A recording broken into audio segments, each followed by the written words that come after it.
রমজানের আগে এই কাজগুলো করে নিলে আমাদের অনেকটা সময় বেঁচে যায়। তাই সবাই চেষ্টা করবেন রমজানের আগে এই কাজগুলো করে নিতে। তাই ফুল ভিডিওটা দেখুন, তাহলে আপনারা উপকৃত হবেন।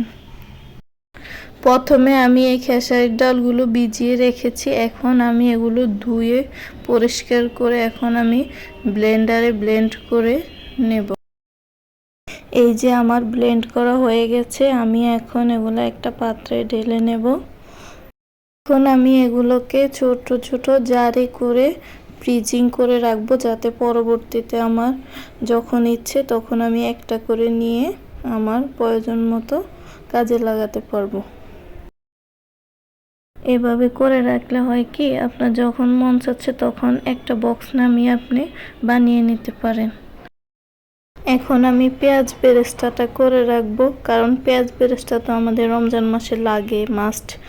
যেমন আলুর চপে, পেঁয়াজুতে কিংবা হালিম রান্নায়, বিরিয়ানি, পোলাও, যে কোনো রান্নার মধ্যে আমাদের কিন্তু এই বেরেস্তাটা লাগে। তাই আমি এই বেরেস্তাটা আগে থেকে করে রাখি।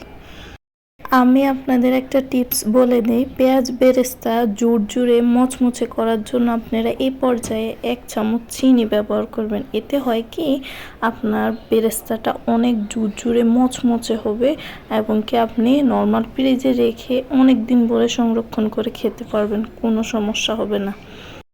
আর কালারটা দেখুন কত সুন্দর একটা কালার আসছে। এটা আসার কারণ হচ্ছে ওই যে আমি 1 চামচ চিনি দিয়েছিলাম, ওই চিনিটার কারণে ক্যারামেল হয়ে এই সুন্দর কালারটা আসছে। আওয়াজটা শুনুন কতটা মুচমুচে হয়েছে, দেখুন। এই পর্যায়ে আমি কাছে জারে ভরে নর্মাল ফ্রিজিং করে রাখবো, যখন ইচ্ছে তখন আমি ব্যবহার করতে পারবো। এই পর্যায়ে আমি বেসনটা প্রস্তুত করে নেব। আমি বেসনের মধ্যে 1 কাপ আটা দিয়েছি। আটা দেওয়ার কারণে আপনার বেগুনি বলেন, আলুর চপ বলেন, ওগুলো ফুলে উঠবে, সুন্দর হবে। আর আমি হলুদ দিলাম 1 চামচ, 1/2 চামচ মরিচের গুঁড়া দিয়ে এগুলো মিক্স করে সুন্দর করে একটা কন্টেনারে আমি রেখে দেব, যাতে পরবর্তী আমি ব্যবহার করতে পারি। এই পর্যায়ে আমি ছোলাটা সেদ্ধ করে নেব, তাই আমি ছোলাতে কিছু আলু দিয়ে দিচ্ছি। অনেকে আলু পছন্দ করে না, আপনারা স্কিপ করতে পারেন, কিন্তু আমার আলুটা পছন্দ। আলু দিলে আমার মনে হয় বুটটা অনেক মাখা মাখা হয়, খেতে ভালো লাগে, তাই আমি আলু দিই।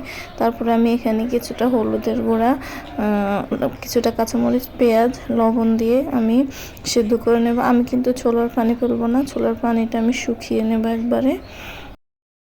এখন আমি সেদ্ধ হতে বসিয়ে দেব। এই যে আমি এখন ছোলাগুলোকে সিদ্ধ করে নিয়েছি। আমার মতো যদি ছোলার কালার আনতে চান তাহলে চুলার আঁচটা বাড়িয়ে আপনারা ছোলাগুলোকে সিদ্ধ করে নেবেন। হালকা আছে সিদ্ধ করবেন না, তাহলে কালো হয়ে যায়। আর আমি ছোলার পানি একটুও ফালাইনি, পুরো পানিটা আমি শুকিয়ে নিয়েছি। এই যে আমার ছোলাগুলো সিদ্ধ হয়ে গেছে। এ পর্যায়ে আপনারা চুলা থেকে নামিয়ে ঠান্ডা করে কন্টেনার বক্সে ভরে ফ্রিজিং করতে পারেন। আবার চাইলে রান্না করে ফ্রিজিং করতে পারেন। আমি রান্না করে ফ্রিজিং করি। আমার মতো যদি আপনারা রমজানের আগে এই কাজগুলো গুছিয়ে রাখেন তাহলে অনেকটা সময় বেঁচে যাবে। আর আমার ভিডিওটা যদি ভালো লাগে তাহলে লাইক, কমেন্ট, শেয়ার করবেন। আজকের মতো বিদায় নিচ্ছি। আল্লাহ হাফেজ।